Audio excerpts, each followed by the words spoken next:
새날을 여는 새벽 말씀 나눔입니다. 부르심을 받은 사람들이라는 제목으로 고린도전서 말씀을 함께 나누고 있습니다. 오늘은 고린도전서 19번째 말씀입니다. 오늘 우리 함께 살펴볼 본문은 우리가 화요일부터 오늘까지 이 본문을 가지고 말씀을 나누겠습니다. 고린도전서 4장 21절로부터 5장 8절 말씀입니다. 너희가 무엇을 원하느냐? 내가 매를 가지고 너희에게 나아가랴. 사랑과 온유한 마음으로 나아가랴. 너희 중에 심지어 음행이 있다 함을 들었으니 그런 음행은 이방인 중에서도 없는 것이라. 누가 그 아버지의 아내를 취하였다 하는도다.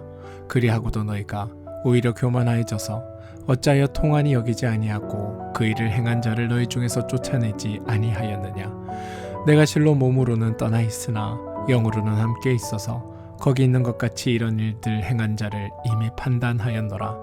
주 예수 이름으로 너희가 내 영과 함께 모여서 우리 주 예수의 능력으로 이런 자를 사탄에게 내주었으니 이는 육신은 멸하고 영은 주 예수의 날에 구원을 받게 하려 함이라.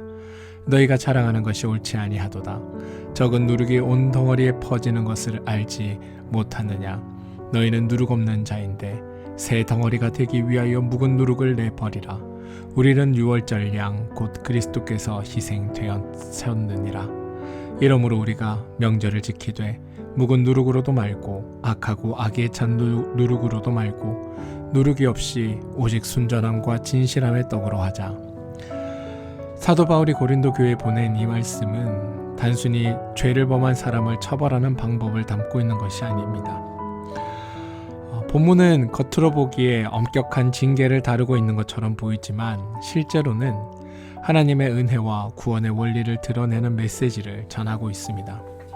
여러분, 거룩함이란 무엇인가요?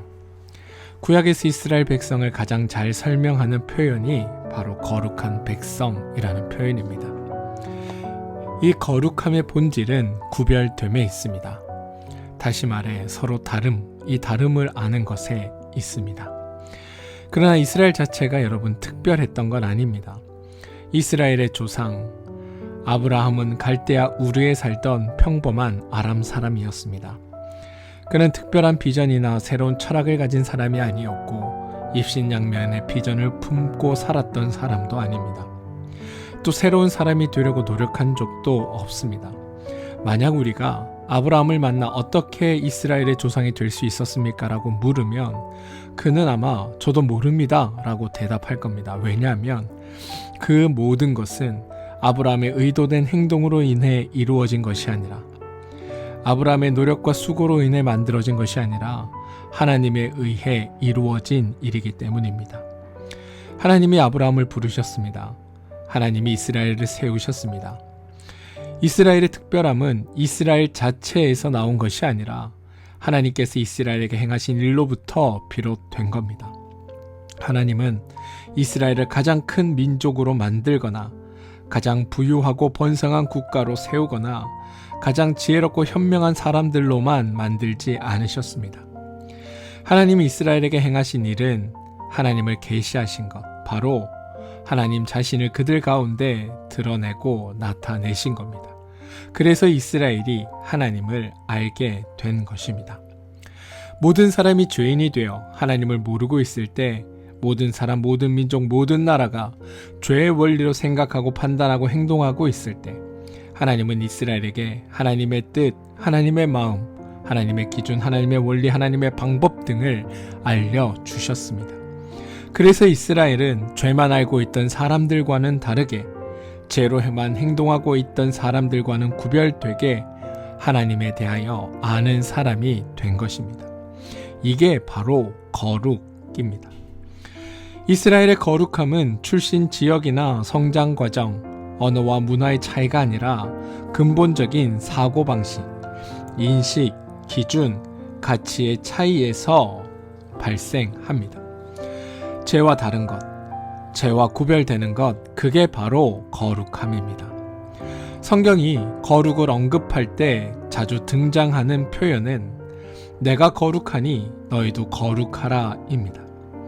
하나님은 죄와 다르고 죄와 구별되시기에 또 그래서 하나님은 거룩하신 겁니다. 그런 하나님이 너희도 거룩하라고 말씀하신 것은 언뜻 듣기에 명령처럼 보입니다. 그러나 실제로는 명령이 아닙니다. 왜냐하면 거룩은 이스라엘 사람들이 스스로 만들어낼 수 있는 것이 아니기 때문입니다. 죄인은 스스로 죄로부터 벗어날 수 없는 존재입니다. 죄인은 스스로 죄와 달라지거나 갈라설 수 없는 존재입니다. 죄인은 스스로 죄를 떠날 수도 없습니다. 하나님이 계시하셔야, 하나님이 자신을 드러내셔야 하나님의 방법과 하나님의 생각과 하나님의 마음과 하나님의 뜻과 하나님의 가치와 하나님의 원리를 알아야 죄인이 죄를 알 수 있고, 하나님이 은혜를 주셔야 죄인이 죄를 이길 수 있습니다. 또 하나님이 계속해서 하나님의 기준과 원리로 우리를 대해 주셔야 이스라엘은, 또 우리는 거룩한 백성의 모습을 유지할 수 있습니다. 결국 이스라엘의 거룩은 그들이 스스로 구별된 것이 아니라, 그들의 노력과 애씀으로 만들어진 것이 아니라 하나님이 만들어내시고 하나님이 지켜주셨던 것입니다. 그런데 안타깝게도 구약의 이스라엘은 자신들의 거룩한 정체성을 스스로 포기합니다.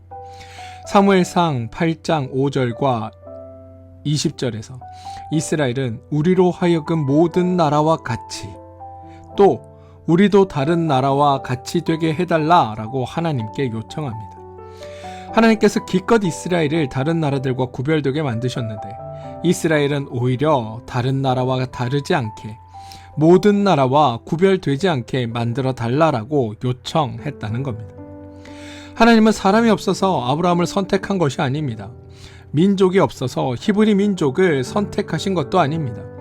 나라가 없어서 이스라엘을 국가로 세우신 것도 아니었습니다. 오직 하나, 죄인들이 하나님을 모르기에, 그들은 죄만 알기에 서로가 서로를 아프게 하고 죄의 방법으로 서로를 곤고하게 하고 죄의 가치와 기준으로 살다 보니 서로에게 상처를 주고 상처를 받고 낙담하게 하고 스스로 낙담하고 좌절하게도 만들고 또 좌절하기도 하기에 하나님을 알게 하셔서 하나님의 마음으로 서로를 위해주고 하나님의 원리로 서로를 품어주고 하나님의 방법으로 서로를 인정해주며 하나님의 가치와 기준으로 서로를 존중해서 자유와 평화와 안식을 누리라고 이스라엘을 세워주셨던 겁니다. 만약 이스라엘이 우리는 거룩하지 않을래 라고 말하고 다른 나라와 다르지 않고 모든 나라와 구별되지 않을래 라고 거룩을 포기하면 이스라엘은 이스라엘이어야 할 이유가 없습니다. 이스라엘을 언급하기 전에 거룩의 원조가 하나님이시니까 거룩을 하나님에게만 먼저 적용해 본다면, 만약 하나님이 거룩하지 않다면, 만약 하나님이 우상과 다르지 않다면, 만약 하나님이 모든 이방신과 똑같이 그들의 기준과 방법으로 행하신다면 굳이 하나님이 존재할 이유가 없습니다. 아니, 우리가 굳이 하나님을 믿어야 할 이유가 없습니다. 그렇지 않아도 온갖 잡신이 난무하는 판에 하나님이라는 신 하나 더 추가되는 것은 아무 의미가 없기 때문입니다. 그리고 기존에 내가 믿던 것대로 그냥 믿으면 잘 되는 것처럼 여겨진다면 그냥 그대로 믿어도 아무 문제가 없을 거기 때문입니다. 다시 말해, 하나님은 거룩, 즉 죄와 다르셔야 하고, 당연히 하나님의 백성도 거룩, 다시 말해 죄와 달라야 하는 겁니다. 거룩은 여러분, 거룩 그 자체가 목적이 아닙니다. 거룩함으로 말미암아 이스라엘 백성이 자유와 평화와 안식의 삶을 누리게 하는 것이 목적입니다. 혹시 나는 거룩하기 싫다라고 생각하신다면 거룩하지 않으셔도 됩니다. 거룩은 하나님을 위해서 하는 것이 아니기 때문입니다. 우리가 하나님을 거룩하게 만들고 하나님을 위해서 나를 거룩하게 지키는 것이 아니라 내가 행복하고 내가 즐겁고 내가 평안하고 내가 기쁨을 누리며 살기 위해서 거룩하게 사는 것입니다. 나를 위해 하는 거지 하나님을 위해 하는 것이 아니라는 것을 여러분들은 기억하시기 바랍니다. 앞서도 말씀드렸지만 여러분, 이스라엘은 다른 나라와 같이 되게 해달라며 그들 스스로 거룩을 포기하였습니다. 그런데 스스로 거룩을 포기한 이스라엘 백성들을 대신하여 하나님께서 다시 만들어낸 것이 바로 성도입니다. 그게 저와 여러분입니다. 성도는 역시 원래부터 특별한 사람이 아니었습니다.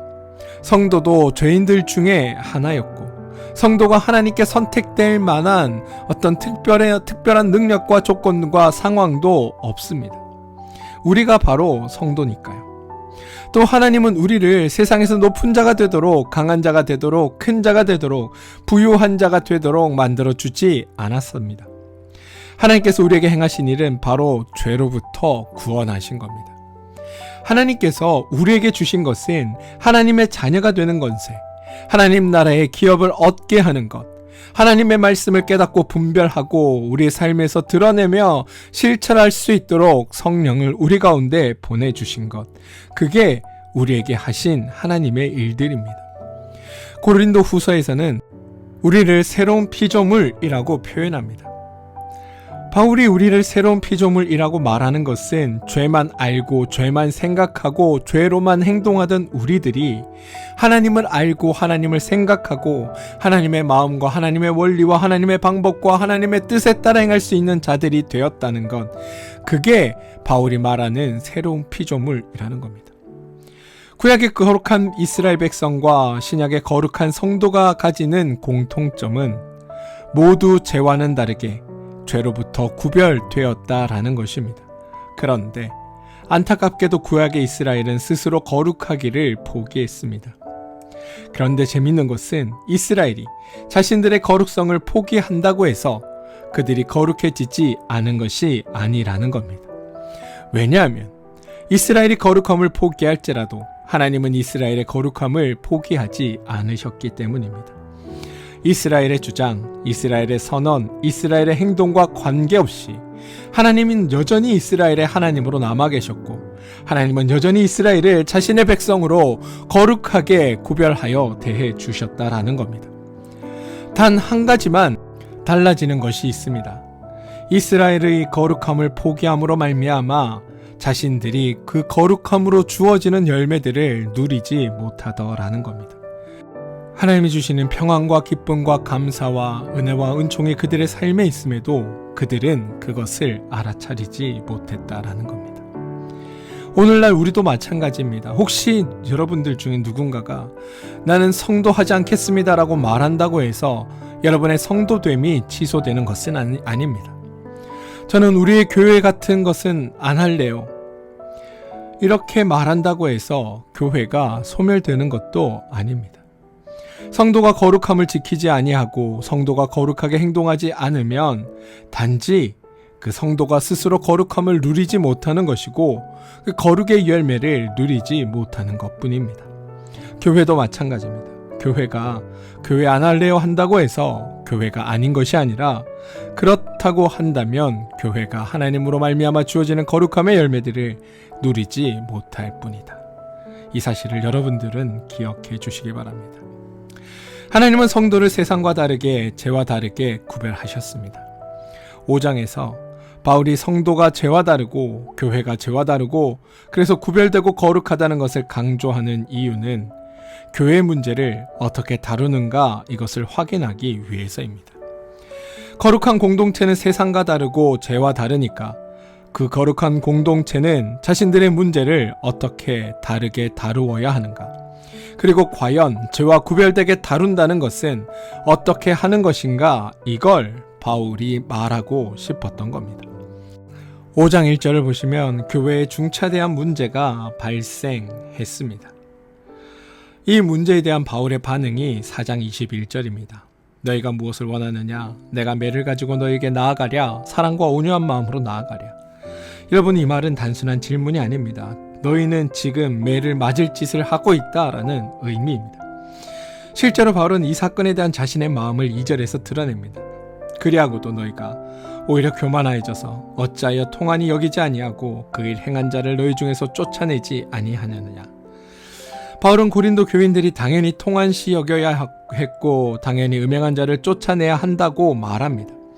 더 직설적으로 13절에서는 밖에 있는 사람들은 하나님이 심판하려니와 이 악한 사람들은 너희 중에서 내쫓으라 라고 말하기까지 합니다. 그런데 여기서 중요한 질문이 하나 제기됩니다. 교회에 음행하는 자가 발생했을 때 교회가 취해야 할 조치가 정말로 그 사람을 쫓아내는 것일까? 지극히 일반적인 경우를 한번 생각해 봅시다. 어떤 조직이나 단체에서 구성원이 매우 부적절한 행위를 했거나 도덕적으로 용납받기 힘든 불의를 행했다면 아마 그 조직은 그 사람을 제명 처리할 것입니다. 회원 자격 박탈하고 쫓아낼 것입니다. 분명히 그 조직이나 단체가 종교적이지 않거나 도덕적인 이상을 추구하지 않는다 하더라도 가끔 모여 운동을 하거나 취미 생활만 하는 모임일지라도 그 단체에서 문제를 일으키는 자가 있다면 아마 제명하고 쫓아낼 겁니다. 만약 여러분 고린도 교회가 아니라면 당연히 쫓아내도 됩니다. 그런데 고린도 교회는 그냥 조직이 아니고 단체가 아니고 거룩한 교회입니다. 여기서 말하는 거룩은 신령하다라는 의미가 아니라 다르다, 죄와 다르다, 세상과 다르다라는 의미의 거룩입니다.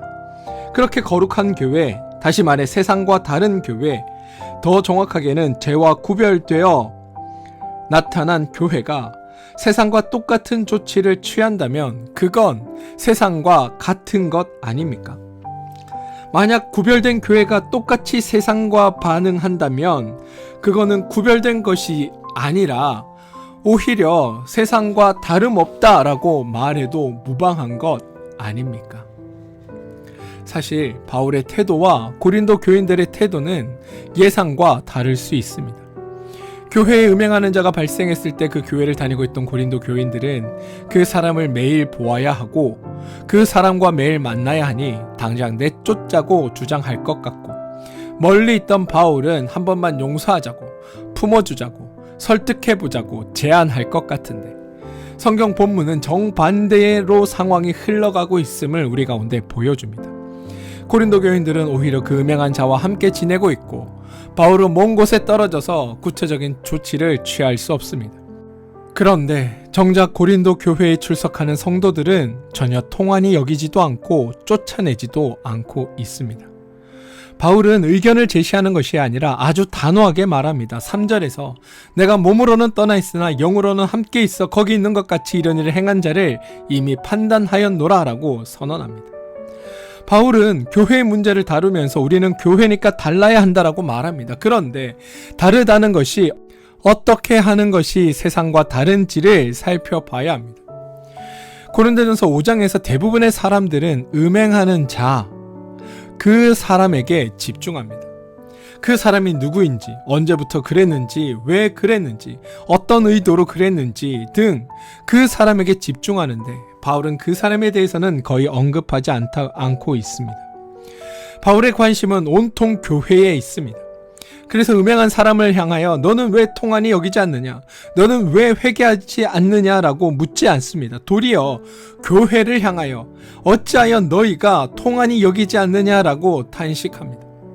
바울은 음행하는 자 자체를 문제라고 생각한 것이 아니라 그 음행하는 자가 그 음행을 음행으로 여기지 않는 죄에 물들어 있는 사고 자체가 문제라고 생각했고, 또 교회의 형제 중에서 음행하는 자가 생긴 것에 대해 통한이 여기지 않고 그를 향해 어떠한 조치도 취하지 않는 고린도 교인들의 그 죄적인 생각, 세상적인 사고와 인식, 그리고 그것으로 말미암아 생겨난 그들의 가치가 문제라고 바울은 여겼던 겁니다.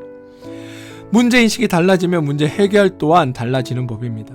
겉으로 바울은 왜 쫓아내지 아니하느냐, 이 악한 자를 너희 중에서 쫓아내라라고 말을 합니다.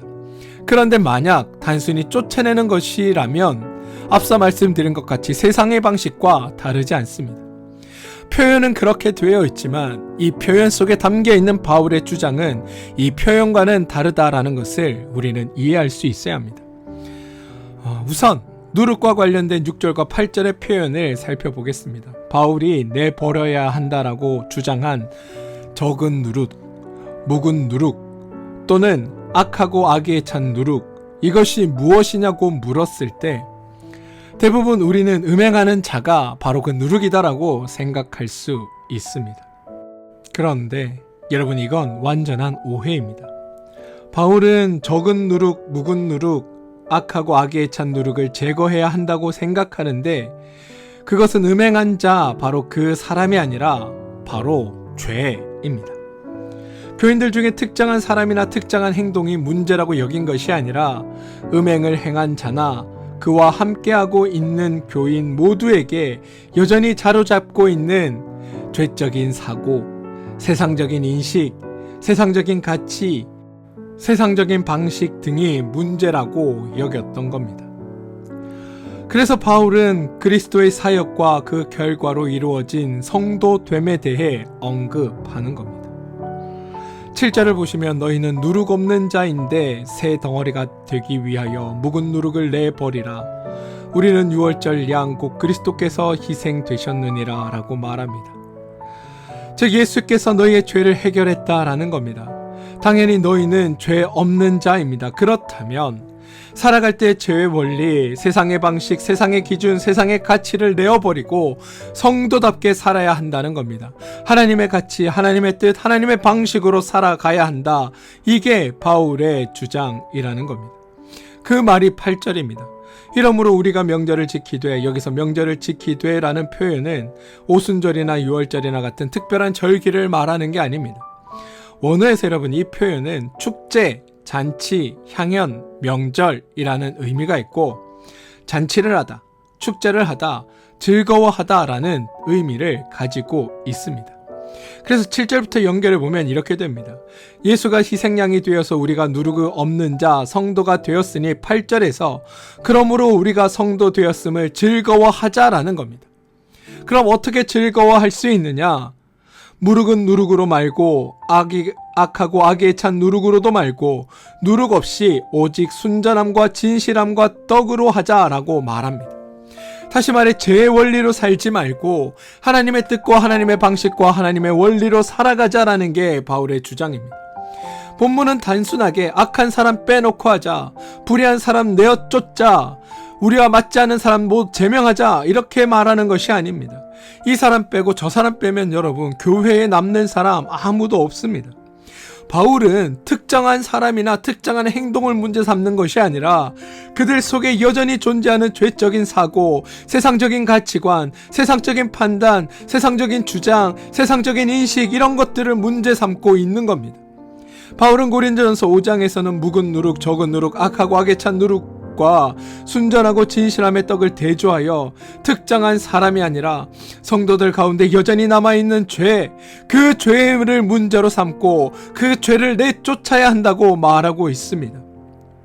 각양각색의 사람들이 있었고 각양각색의 문제가 있지만 그때마다 바울은 특정한 사람을 문제 삼은 것이 아니라 그 모든 문제의 근원이 되는 죄적인 사고, 세상적인 방식, 세상적인 인식, 세상적인 가치 같은 것들을 다 내어버리고 이제 너희는 예수 그리스도의 은혜로 말미암아 구원받은 하나님의 사람이 되었으니 하나님의 사고와 하나님의 생각과 하나님의 방법과 하나님의 판단과 하나님이라면 어떻게 하실까를 생각하며 살아가는 존재들이 되라고. 그렇게 해야 너희가 구원받은 자, 누룩 없는 자, 순전하고 진실함의 떡으로 살아갈 수 있는 존재들이 된다라고 바울은 말하고 있다는 겁니다. 사랑하는 성도 여러분, 바울은 사람이 문제가 아니라 그 사람이 갖고 있는 인식, 사고방식, 생각의 근원 이런 것들을 문제 삼습니다.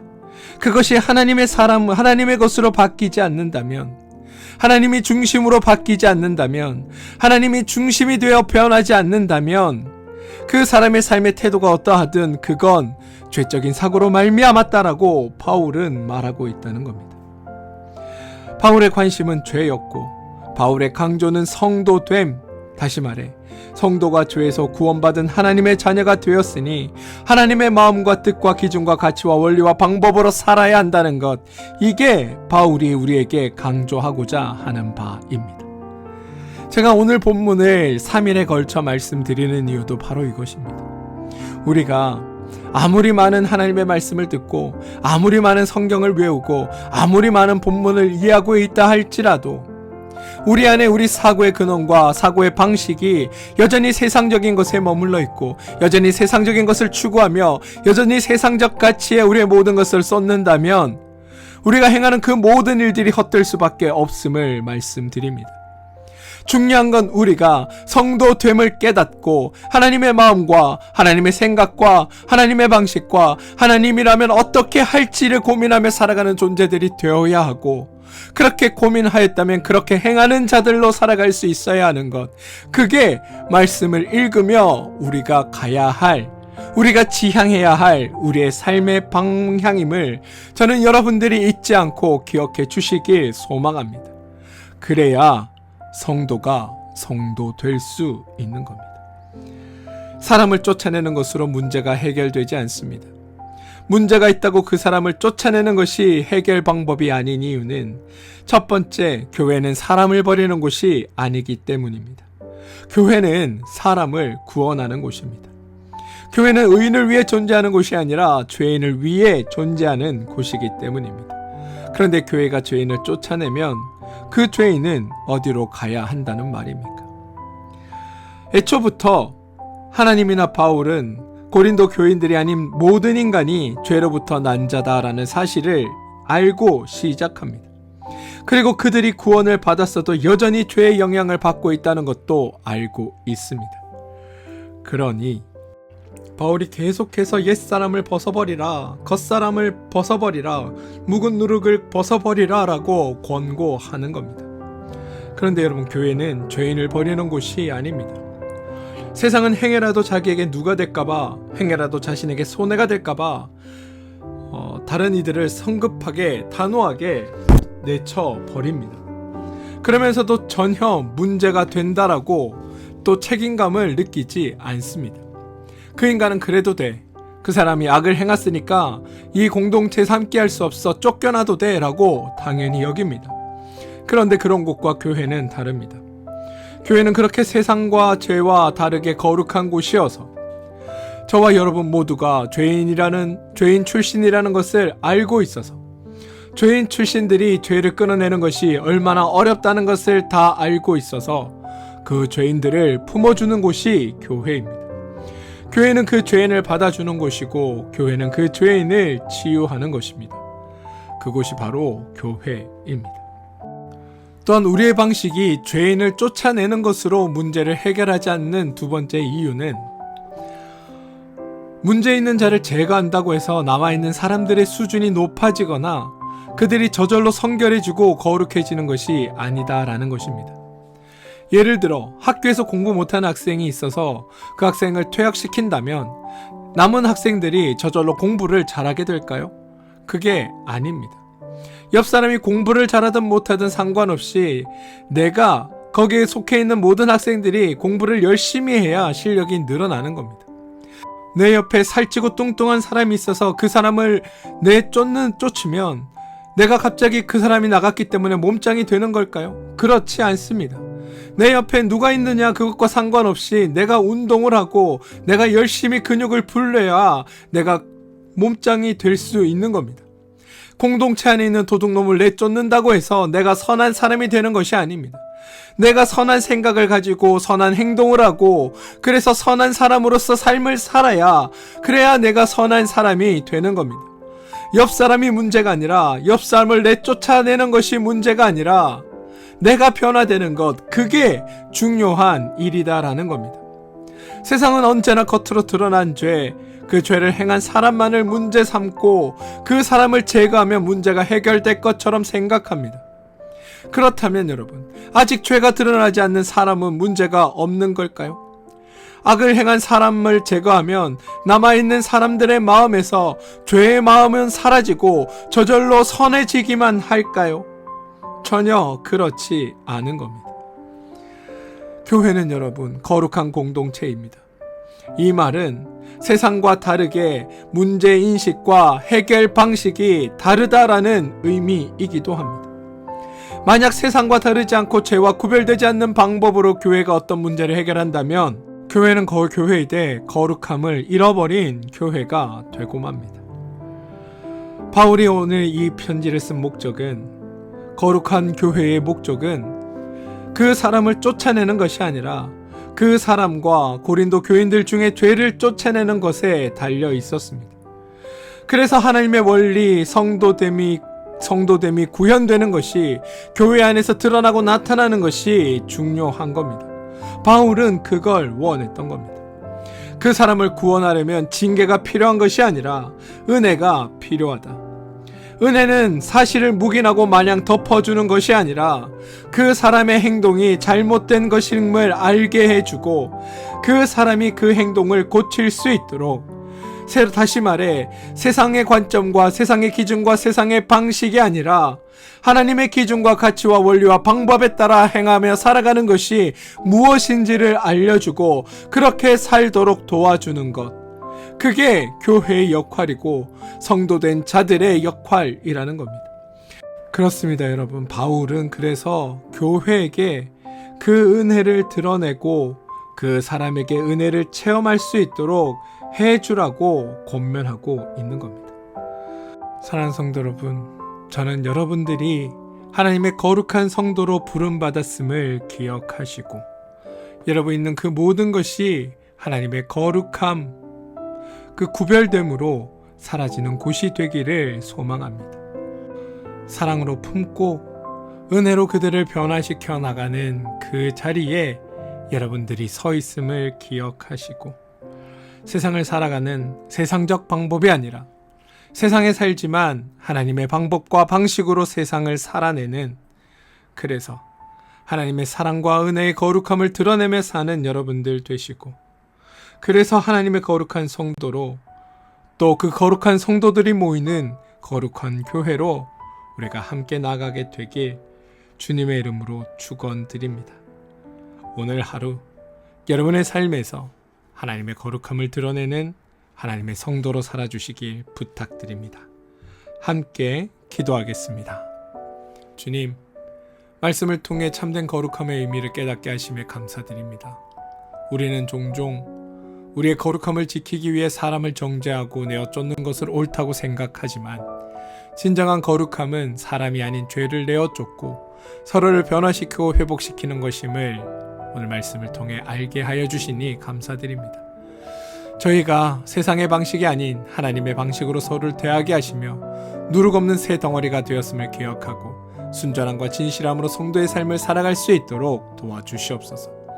예수 그리스도께서 희생양이 되어 저희의 죄를 구원하셨음을 감사하게 하시고 그 은혜 안에서 서로를 품고 세워가는 참된 교회 공동체가 되게 하여 주시옵소서.